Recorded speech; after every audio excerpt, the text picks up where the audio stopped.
Wẹ́ Sunday Igboho èèyàn tí atótilétọ̀ èèyàn ni, èèyàn tí ó wà òkè ni, kò sí kankan tí but ó jẹ́ èèyàn tó jájìjàǹgbara ni, nǹkan máa ń ta lára. Ó ti rí gbogbo tó ṣẹlẹ̀ nílẹ̀ Yorùbá gẹ́gẹ́ bí ìwà ìdọ̀tí àti bí ìgbà tó yẹ pé èèyàn di ẹrú nínú ìlú ẹ̀. Wọ́n máa ń kó èèyàn lẹ́rú lọ sílùú òdì kejì ni, kì í ṣe pé èèyàn àwa tó máa di ẹrú, àlejò àwa kọ́ mọ onílùú lẹ́rú. Nǹkan ìdọ̀tí ni ló ṣe ká lára ju every other person lọ. Nǹkan tó ṣẹlẹ̀ nìyẹn, kò ń ṣe pé bóyá ó lè jókòó sínú ilé ẹ̀ ṣe bó níyàwó lọ́mọ. Ẹ̀mí ẹ̀ ló gbé síta ló fi ń ṣe gbogbo wàhálà tó ṣe. Ǹjẹ́ yìí ti mọ ṣáájú àsìkò yìí? Mo ti mọ̀ ṣáájú àsìkò yìí. Báwo ni àjọṣepọ̀ yín? Báwo ni àjọṣepọ̀ yín? Kò sí àjọ because ọ̀rẹ́ mi ọ̀rẹ́ mi ni Bọ́lájí Ọdúnsì. So ó dẹ̀ súnmọ́ mi, ìyẹn súnmọ́ mi gan.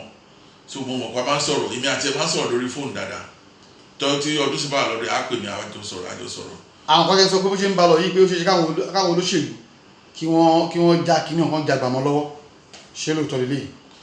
Ó ṣeé ṣe kó rí bẹ́ẹ̀. Ṣùgbọ́n má fòkó mi dáná. Ìjọkàn là ń kọ ó ti pẹ́ tí kíní ti ń ṣẹlẹ̀. Àwọn lásìkò yìí ẹ kọ́ sílẹ̀ lẹ́ni eléyìí ló máa fòpin sí gbogbo ẹ̀.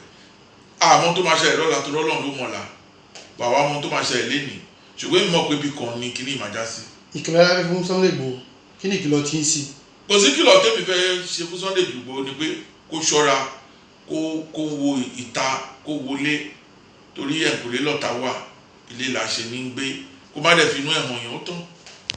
Ṣùgbọ́n mi gbàdúrà fún pé àwọn alálẹ̀ Yorùbá tó rí iṣẹ́ takuntakun tó ń ṣe wọ́n á túbọ̀ dúró tì, kò dẹ̀ ní bọ́jọ́ lọ.